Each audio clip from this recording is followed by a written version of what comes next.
Pretty spirited practice today. Had our first move the ball type of setting at the end. So just kind of highlights a little bit of the, the urgency on the play clock. First and foremost, we're up there a little bit late offensively, so we'll clean that up. And then defensively, just they got to communicate faster. So just some of those things that get exposed, they really don't show up until you start actually getting out there. Everyone on the sideline, you're on the clock, plays got to get in. So it was a really cool, just 10-play little window to get out there and kind of bring it into the live setting. What do we got? Dave, we saw, I don't know if was Miles Sanders on the field today, and if not, why was he not there? Miles just has a little something in his heel, so it flared up on him a little bit a couple weeks ago, so we're just trying to be really cautious with that. He's been doing some running on the side, getting treatment, all that. He's here. He's locked in, so just another precautionary measure there. Yep. Last week you spoke of a tight end-friendly offense. Yeah. Ian Thomas, he seems to be making plays every time we're here anyway. Is he being overlooked a little bit, or is he think he's still in the mix for third or fourth tight end? Yeah, now's not the time to make decisions on who's starting. For me, it's about the people that pick up our offense and are able to fit into what we're trying to do. And Ian's doing a fantastic job. So is Tommy. Sully's made some great plays. Jatavian's gone out there and done some cool stuff. Jordan Matthews has also, been able to contribute. He's been around the league for a while. So it's a really good, strong group. I love the attention to detail that they have in that group. Pat McPherson, tight ends coach. Can't say enough about Pat. Just give me a minute to talk about him. A guy that I was with for 13 years in Seattle, and really was with us with the evolution of our offense and kind of what we became to what we are now. So it's really cool to just be with Pat again.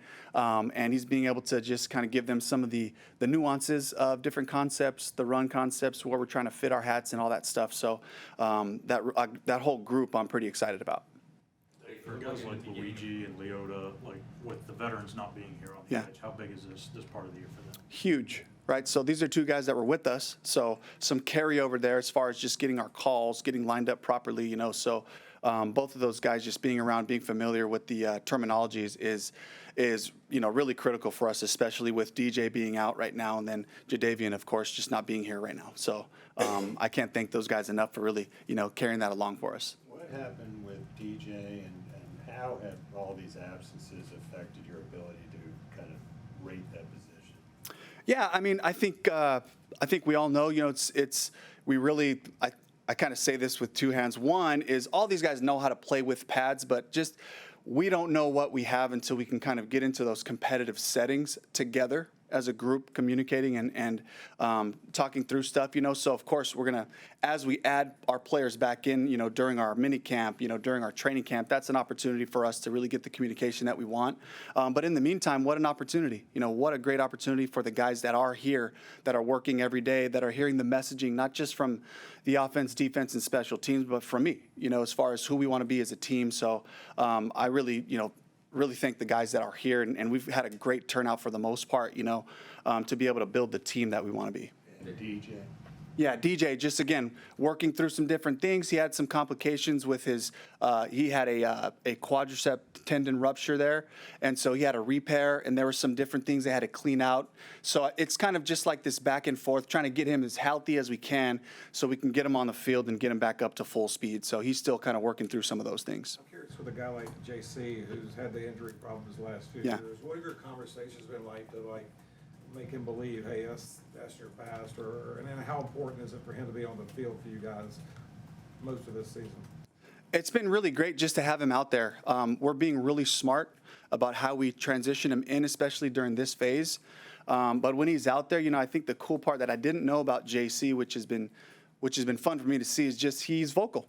And he loves to talk, and he loves to kind of bring that edge and that energy, and defense makes a couple of good plays, and JC's kind of letting everybody know, and it's I think it's just a really cool part of the personality of this team that I'm looking forward to. And he feels like he's in a really good place just in terms of his confidence. When he's out there, he's going, and that's kind of been the focus is, hey, we'll take care of you. We're going to have a plan. When you're out there, go for it. And he's really taken on to that. So that's been great.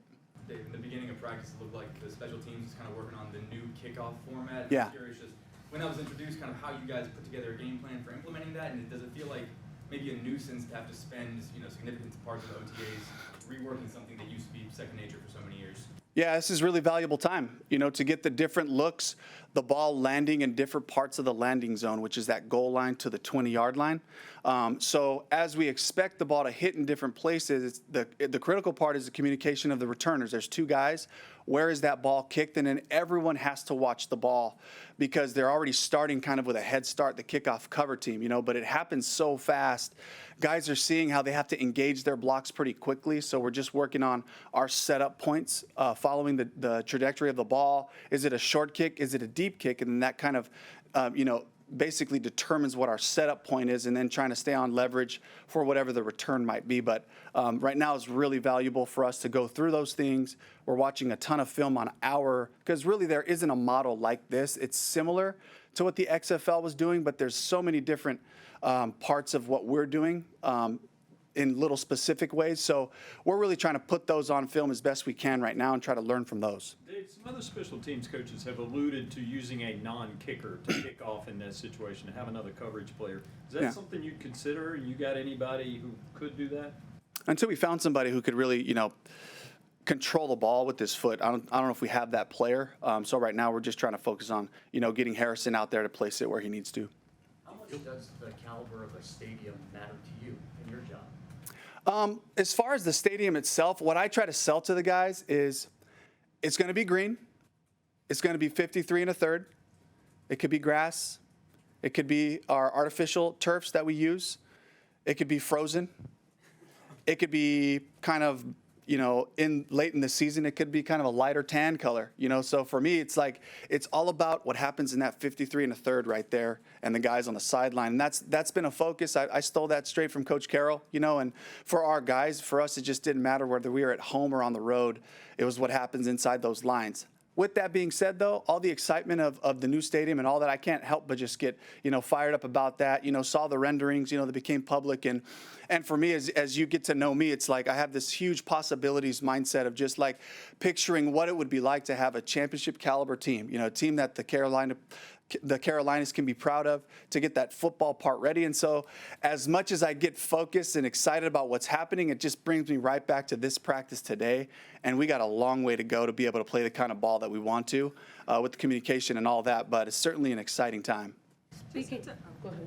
In terms of the offseason program, where would you say you are based on where you would hope to be at this point in the offseason? So I think I would say, because of the familiarity of the staff on offense, certainly on defense with the carryover, but on offense, a lot of guys that really, we kind of grew up together in different parts and different seasons in Seattle, and then, of course, going to Tampa and having a group of guys that I was able to work towards together.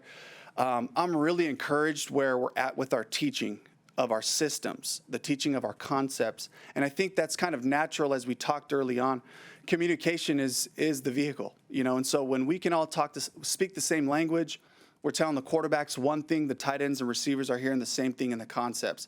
The offensive line of the quarterbacks and running backs in the protection meetings, it's a group of guys that we're used to working together. So I feel like we're ahead of where I was at last year, not trying to compare, but just looking at, coming into a situation where I have some familiarity, the carryover has been really refreshing for me.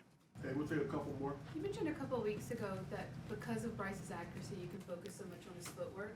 How have you kind of seen that come along just during this offseason, and how important is it, I guess, to build a quarterback from the ground up?